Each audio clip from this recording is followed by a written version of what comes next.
을사조약에 대한 반대 투쟁 볼게요. 첫 번째로는 조약 파기 상소가 있었습니다. 당연히 여기저기서 아니되옵니다 하면서 엄청나게 많은 상소가 있었겠죠. 그랬던 사람들이 이상설, 안병찬, 조병세가 있고요. 특히 눈여겨봐야 되는 건 이상설이 황제에게 비준하지 말라, 요런 상소를 올려요. 그래서 보면은 을사조약은 을사오적이 조약에 도장은 찍었어요. 하지만 고종 황제의 비준이 없습니다. 조약은 정권 대신이 도장을 찍고 그 다음에 정권자가, 그러니까 왕이 비준을 해줘야 되는데 고종 황제의 비준이 없었던 거예요. 그래서 을사조약이 무효다, 이런 법적인 근거가 되는 거예요. 고종 황제의 비준이 없었기 때문에. 이 상소를 올린 사람이 이상설이다, 이 정도 생각하시고, 자결로 대응한 사람은 조병세, 민영환, 이한응 이런 사람이 있고요. 이한응은 주영 외교관, 영국에 가 있는 대사였는데 그 영국에서 자결을 해버린 거예요. 그러니까 유럽 사람들이 깜짝 놀라면서 아, 조선에서 저런 일이 있구나, 이런 걸 알게 되는 거죠. 그리고 조병세, 이 사람이 자결했다, 외우기 위해서 조병세를 좋나 병신 같은 세상, 에라이 모르겠다 이러면서 자결을 했다. 좋나 병신 같은 세상 이러면서 을사조약에 분노해서 자결을 했다, 이렇게 생각하시고, 민영환은 제가 말씀드렸죠. 민씨, 민비 친척 중에서 아주 드물게 일반 백성들에게 환영을 받은 사람이에요. 왜? 을사조약 때 애국심에 넘쳐서 자결을 하니까 민비 친척 중에서 아주 드물게 환영을 받은 사람이죠. 그래서 제가 이렇게 외우라고 말씀드렸어요. 영원히 죽었기 때문에, 자결하면서 죽었기 때문에 영원히 환영받은 사람이다. 민씨 중에서 영원히 환영받았다. 왜? 자결로서 애국심을 표현했으니까. 이렇게 생각해서 을사조약 때 자결함으로써 민씨 중에서 드물게 사람들에게 환영을 받은 사람이 민영환이다, 이렇게 생각하시고요. 이한응은 영국에서 뜬금없이 자결했다고 그랬죠. 그래서 이한을 어이없고 우리나라를 뺏기다니 이러면서 영국에서 자살한 사람이 바로 이한응이다. 근데 이한응을 이한을 이렇게 해서 외우세요. 그리고 비교해서 보면 한일병합 1910년에 자결한 사람이 있어요. 이범진과 황현이고요. 이범진은 러시아에서 자결을 합니다. 그리고 황현은 절명시라는 시를 쓰고 자결을 해요. 이범진, 황현은 한일병합 1910년에 자결한 사람이에요. 을사의병에는 최익현, 민종식, 신돌석이 있는데 의병은 뒤에 다시 모아서 할 거예요.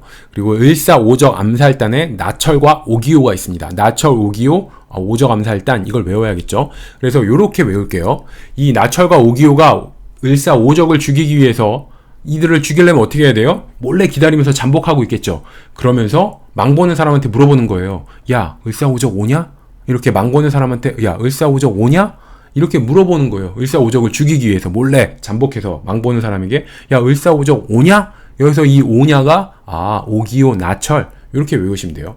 을사오적 암살단은 오기오, 나철이다, 이걸 외우기 위해서 그들이 을사오적을 죽이려고 잠복해 있다가 야, 을사오적 오냐? 이렇게 물어보는 상황을 생각하셔서 오냐에서 오기오, 나철, 이렇게 외우시고요. 그리고 장지연이 시일야 방성대곡이라는 글을 황성신문에 씁니다. 이름부터가 시일야, 오늘에야 방성대곡, 크게 통곡할 날이다, 가슴에 빡 와닿잖아요. 그래서 워낙 이게 크게 반향을 일으켜서 대한매일신보 영문판에도 게재가 됩니다. 처음엔 황성신문에 게재되고 이게 워낙 큰 반향을 일으키니까 해외로도 알려야겠다 이러면서 대한매일신보에도 영문판으로 게재가 됩니다. 자, 황성신문에 장지연의 시일야 방성대곡이 실렸다 외우기 위해서 황성신문에서 황성을 황당한, 성은 소리성이에요. 그래서 황당한 소리, 무슨 황당한 소리냐? 아니, 일본이 조선의 외교권을 가져가겠다는 이 황당한 소리에 그간 참았던 울분을 막 지연시키다가 시일에야, 오늘에야 터트리는 거예요. 오늘은 방성대곡 할 날이다, 이렇게 생각하셔서 황당한 소리에 울분을 지연시키다가 꾹 참다가 오늘에야 방성대곡 할 날이다 이러면서 터트렸다. 그래서 글의 내용 보면 이런 거예요. 원통하고 분하도다. 우리 2천만의 남의 노예가 된 동포요, 살았는가? 이러면서 굉장히 감정에 호소하는 글이죠. 그래서 황당한 소리에 울분을 막 지연시키다가 오늘에야 방성대곡하다, 시일야 방성대곡하다, 이렇게 외우세요.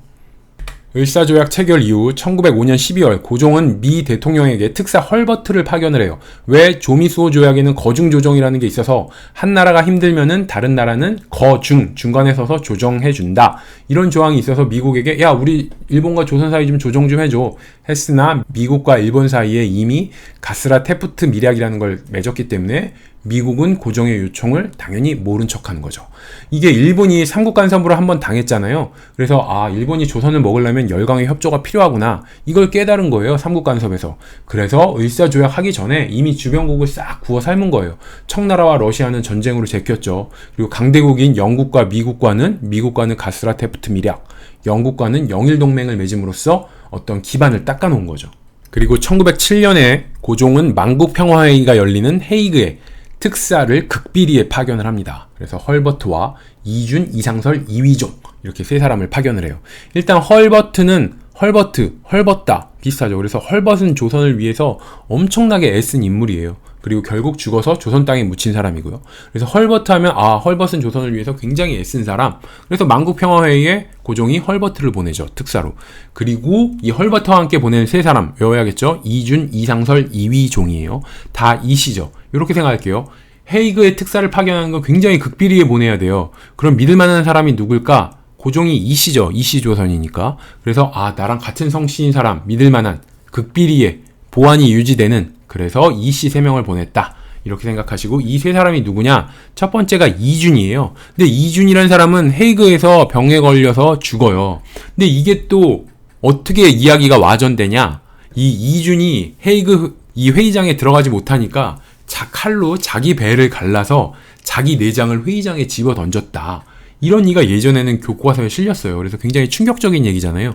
그걸 생각하셔서 이준이 현지에서 병들어 죽었어요. 그러니까 애국심을 고취시키는 차원에서 이준이 회의장에 못 들어가니까 배를 갈라서 자기 내장을 집어 던졌다.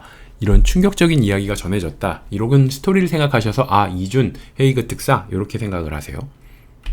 헤이그 특사로는 이휘종이라는 사람도 보내지는데 이 사람은 영어, 불어, 러시아어가 가능한 유일한 조선인이었어요. 그러니까 외국어가 굉장히 뛰어난 헤이그 특사 중에서도 외국어 담당으로 간 사람이에요. 통역을 위해서. 그렇게 생각하시면 되고, 그래서 고종이 헤이그의 특사를 파견하는데 외국어 능숙한 사람이 필요한데 누가 좋은가 이렇게 신하한테 물어봤어요. 근데 신하가 이렇게 말하는 거예요.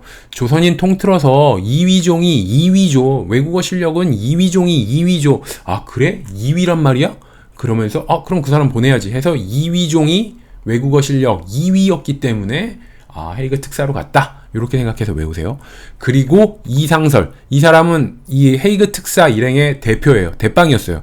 그래서 이 헤이그 특사 간 세 사람이 아직 신원 확보가 안 됐는데도 일본은 이 궐석 재판이라고 이 세 사람을 잡지도 못한 상황에서 그냥 바로 재판을 해버려요. 그러면서 대빵이었던 이상설은 사형에 처하고 이준과 이휘종은 종신형이 내려집니다. 그래서 헤이그 특사 3명 중에서 이상설이 더 심한 사형을 언도받잖아요. 그 이유는 이상설이 헤이그 특사 3명 중에 대빵이었기 때문에 사형을 언도받습니다. 그래서 이건 제가 예전에 이상설 할 때, 독립운동할 때 했었는데, 이상설은 이 온 각지를 돌아다니면서 독립운동을 해요. 서간도 갔다, 북간도 갔다, 연해주 갔다, 상해 갔다, 심지어 한흥동이라고 별로 독립운동이 그렇게 활발하게 일어나지 않은 지역인데 한흥동까지도 가서 독립운동을 하는데, 그럴 수밖에 없었던 게 이 사람은 사형 판결을 받잖아요. 그러니까 한 곳에 오래 못 있는 거야. 그러면서 여기 갔다 또 잡힐만 하면 또 딴 데로 옮기고 이러면서 이상설은 특히 여러 곳을 돌아다니면서 독립운동을 열심히 했다. 그 이유는 헤이그 특사 대빵으로 갔다가 일본이 이상설에게 사형을 내렸기 때문에, 이런 스토리를 생각해서 외우세요.